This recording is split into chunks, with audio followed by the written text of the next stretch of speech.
আমাদের বাংলাদেশের উন্নয়নের ধারাবাহিকতায় একের পর এক নতুন মহাসড়ক নির্মিত হচ্ছে। এরই অংশ হিসেবে ব্রাহ্মণবাড়িয়া আশুগঞ্জ থেকে নবীনগর পর্যন্ত মহাসড়ক নির্মাণ কাজ চলছে পুরোদমে। এই সড়কটি একদিকে যেমন যোগাযোগের ব্যবস্থা সহজ করবে, তেমনি দেশের অর্থনীতি এবং বাণিজ্যের মধ্যে যোগ করবে এক নতুন মাত্রা। মহাসড়কটির নির্মাণ কাজ শুরু হয় 2018 সালের 1 জুলাই। এই প্রকল্পের কাজটি শেষ হওয়ার কথা ছিল 2021 সালের জুন মাসে। এর মধ্যে 3 দফায় প্রকল্পের সময় বেড়েছে 4 বছর। এই রাস্তাটি প্রায় 19.98 কিলোমিটার দৈর্ঘ্য এবং 10.3 ফুট প্রস্থ। এই মহাসড়কটির নির্মাণ কাজ শেষ হলে স্থানীয় মানুষদের ভ্রমণের সময় কমে আসবে। আশুগঞ্জ থেকে নবীনগর যাতায়াত হবে আরো সহজ, ব্যবসা বাণিজ্য হবে আরো প্রসারিত। বিশেষ করে আশুগঞ্জ, নবীনগর ও আশেপাশের অঞ্চলগুলোতে শিল্প কারখানা, হাট বাজার ও কৃষি পণ্যের পরিবহন হবে আরো গতিশীল। কিন্তু উন্নয়নের এই রাস্তায় একটি বড় সমস্যা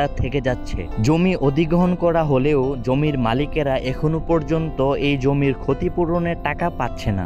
এই জায়গার ক্ষতিপূরণ না পাওয়ার কারণে অনেক পরিবার আর্থিক সংকটে ভুগতেছে। এর ফলে কৃষকদের জমির চাষাবাদ বন্ধ হয়ে গেছে, অনেকে হারিয়ে ফেলেছে ঘরবাড়ি, কিন্তু নতুন করে জীবন শুরু করার মতো আর্থিক সহায়তা তারা পাচ্ছে না। উন্নয়ন অবশ্যই দরকার, সড়ক হবে, শিল্প কারখানা গড়ে উঠবে, কর্মস্থল বাড়বে, কিন্তু উন্নয়ন যদি মানুষের কষ্টের উপর দাঁড়িয়ে হয় তবে সেটা কখনোই টেকসই উন্নয়ন নয়।